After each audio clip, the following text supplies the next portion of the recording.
तर माझे सहकारी गोविंद वाकडे सध्या आपल्या सोबत आहेत. आपण त्यांच्याकडे थेट जाऊया. गोविंद, खरं तर 2 दिवस उलटून गेलेत, अजून सुद्धा हे बचाव कार्य जे सुरू दिसतंय, काय आत्ताची परिस्थिती आहे?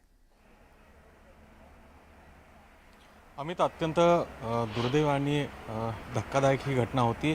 23 एकूण कामगार अडकले होते, त्यापैकी 9 कामगारांना सुरक्षित बाहेर काढलं गेलं. 5 आधीच सुरक्षितरित्या बाहेर पडले होते. मात्र अजूनही 8 कामगार जे आहेत ते दबलेले आहेत. आणि आत्ता मी तुम्हाला दाखवतो, 2 ठिकाणी हे बचाव कार्य सुरू आहे. खरं तर या आधीची ही अपडेट कुणाकडे नव्हती. माझ्या या उजव्या बाजूला जे हे 2 मशीन चाललेले आहेत, इथे सुद्धा एक कॅबिन होती आणि तिथे सुरक्षा रक्षक दबल्या गेल्याची जी माहिती आहे ती आत्ता मिळते आहे. आणि तिथे फक्त एक पोकल्यान जे आहे ते सुरू असल्याचं काम त्याद्वारे सुरू असल्याचं दिसतंय. दुसरीकडे या बाजूला जर बघितलं तर इथं केवळ 5 मशीन्स दिसत आहेत.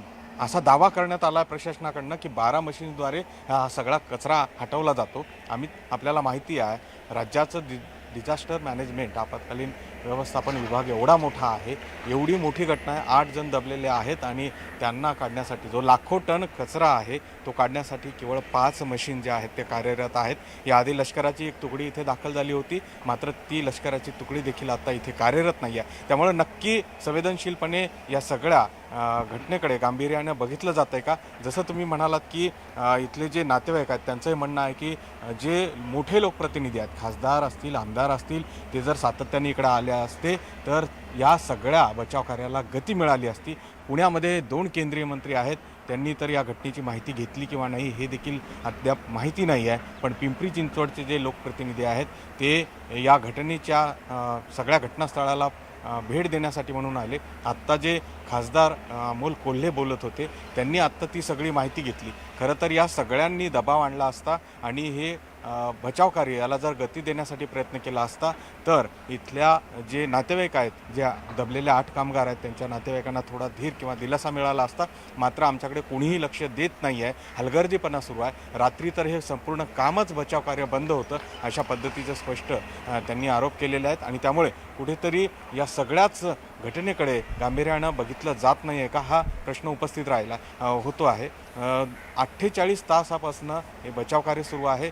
जे 8 कर्मचारी दबलेले आहेत त्यांच्या प्रतिसाद त्यांच्याकडनं येत नाही आहे, संपर्क होत नाही आहे. जोपर्यंत संपूर्ण कचरा काढला जात नाही तोपर्यंत त्यांच्यापर्यंत पोहोचता येणार नाही. आणि कचरा काढण्यासाठी मात्र एवढी तोकडी यंत्रणा जी आहे ती इथे कार्यरत आहे. त्यामुळं हे सगळे प्रश्न आहेत. आत्ताही जर आपण बघितलं, इमारतीच्या वर पलीकडच्या बाजूला जी इमारत कोलमडलेली आहे ती, अर्थात हे पण आत्ता आलेले आहेत.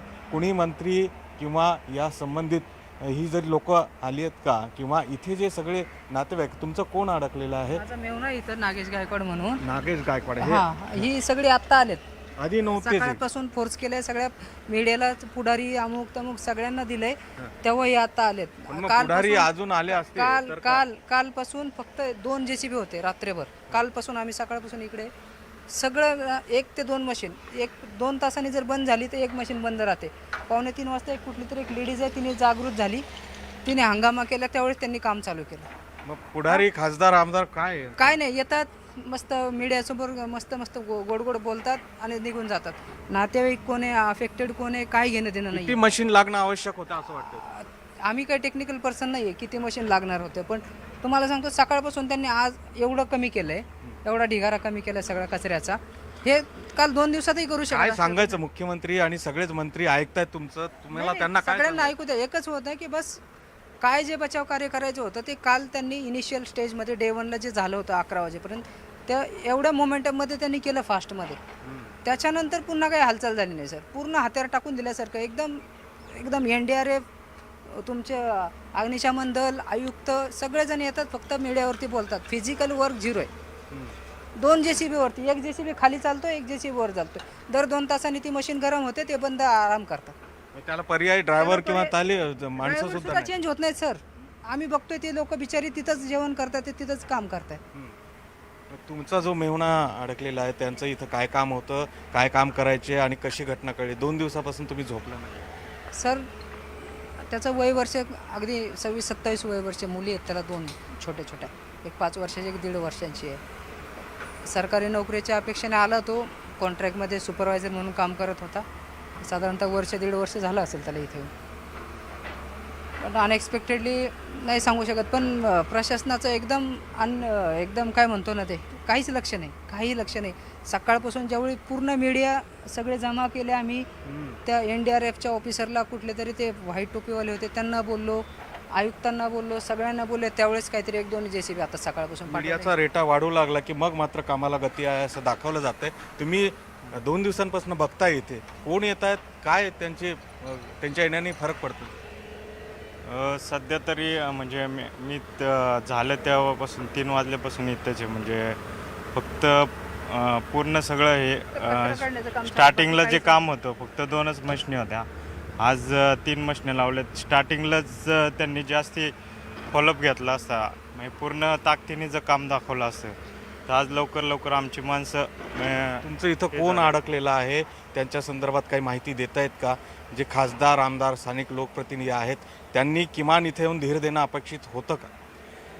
खासदार आमदार आले होते 2 दिवस स्टार्टिंगला, पण नंतर आयुक्त पण येत होते विजिटला, पण नंतर थोडंसं ते ढिल्ले पडले. कारण की मी स्वतः इथं जे फॉलोअप घ्यायला पाहिजे होता तो थोडासा कमी पडला. सकाळी 11 ज्या मशिनी लावायपर्यंत स्टार्टिंगला ते माणसं वाचली असते नंतर, पण त्यांनी जास्ती हे नाही घेतलं फॉलोअप. यंत्रणा इथे जास्त कार्यरत केली नाही. तुमचं कोण अडकलंय? हो, कोण? माझे 2 मित्र आहेत इथे. त्यांना अक्षरशः म्हणजे लहान मुलं आहेत. एक 1.5 वर्षाचा मुलगा, एक 4-5 वर्षाचा मुलगा असं एकाला आहे, आणि दुसऱ्या पण 2 मुलं आहेत छोटी. त्यामुळं ह्या सगळ्या हलगर्जी आहेत अमित. आणि खरं तर ही जी सगळी 8 कामगार अडकलेली आहेत त्यांच्यापर्यंत संपर्क होत नाही. यंत्रणा इतकी निर्ढावलेली किंवा ढिसाळ पद्धतीने हा सगळा प्रकाराकडे का बघतीये, याच्यासाठी जबाबदार कोण आहे? सातत्याने याचा फॉलोअप किंवा राज्य सरकारला याचा अहवाल का पाठवला गेला नाही? त्याहूनही धक्कादायक म्हणजे 48 तास होत आहेत, चौकशी समिती नेमल्या गेली नाही, कुणावरही या संदर्भामध्ये जबाबदारी निश्चित केल्या गेली नाही आणि कुणीही इथे उत्तर देई नाही आहे. त्यामुळे या सगळ्या संदर्भामध्ये राज्य सरकारमधले सगळे प्रमुख मंत्री तातडीनं दखल घेतील का? या सगळ्यांची अपेक्षा हीच आहे की यंत्रणा जी आहे ती तातडीनं वाढवल्या गेली पाहिजे. JCB जेव्हा या पिंपरी चिंचवड महानगरपालिकेचे आयुक्त सांगत होते तेव्हा 12 पोकलेन किंवा JCB आहेत असं सांगितलं जात होतं त्यांच्याकडनं. ऑन कॅमेरा त्यांनी सांगितलं. आणि या क्षणाला देखील वर जे आहे ते केवळ 5 मशीन दिसत आहेत आणि खाली देखील एक व्यक्ती अडकला. त्याला काढण्यासाठी केवळ एका पोकलेनच्या मदतीनं लाखो टन कचरा जो आहे तो बाजूला करण्याचा प्रयत्न केला जातोय. आणि सातत्यानं आपण बघतोय ही जी सगळी नातेवाईक आहेत, कुदळवाडी MIDC त्यांचं पूर्ण पत्रा शेड वगैरे काढण्यासाठी शेकडो JCB वन टाइम लावले. 3 दिवस झालं सर्च ऑपरेशन चालू आहे, रेस्क्यू ऑपरेशन चालू आहे सर. 2 JCB वरती काम करतात हे लोक. का पालिकेकडे काय JCB नाही आहेत का? पिंपरी चिंचवड शहरातील जो कुदळवाडी परिसर आहे आम्ही तिथे काही शेकडो एकरवर जे अतिक्रमण होतं ते काढण्यासाठी म्हणून तिथे शेकडो JCB लावले. आता मात्र इथे माणसं अडकलेली आहेत, जीव अडकलेले आहेत, त्यांना काढण्यासाठी मात्र इतकी तोकडी यंत्रणा का?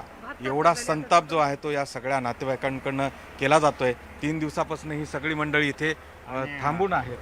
आणि गेटवरनं पण एवढे पोलीस लावलेत, कुणालाच त्यांच्या घरच्यांना सोडत नाही. साधं म्हणजे जेवण आता इथं जे आलेत चुकून 2-3 जण आलेत त्यांना नाश्त्याला सुद्धा म्हणजे झाले तर काहीच हे नाही वासत. वडापाव खायला सुद्धा म्हणजे आणत नाही पार्सल. सल्यूट मारतात लोक, VIP गाड्या सोडतात. तुम्हाला सांगतो खासदार, आमदार, नेते बिते सगळे लोकल पार्टीजला सगळे आतमध्ये येऊन देतात. काही करतात, फक्त येतात मीडियावरती बोलतात आणि जातात. कोण अडकलं, काय परिस्थिती आहे? 2 परिस्थिती अशी आहे. आमचे लय जीवलग 2 मित्र आहेत, सनी माने आणि राहुल गायकवाड. आज हे यंत्रणं एवढे स्लो चालू आहेत तर जे आम्हाला अपेक्षित होतं व पहिल्या दिवशी जे कामं व्हावं ते काही झालेलं नाहीत. तर आम्ही भरपूर प्रश्न वरडून दमलं.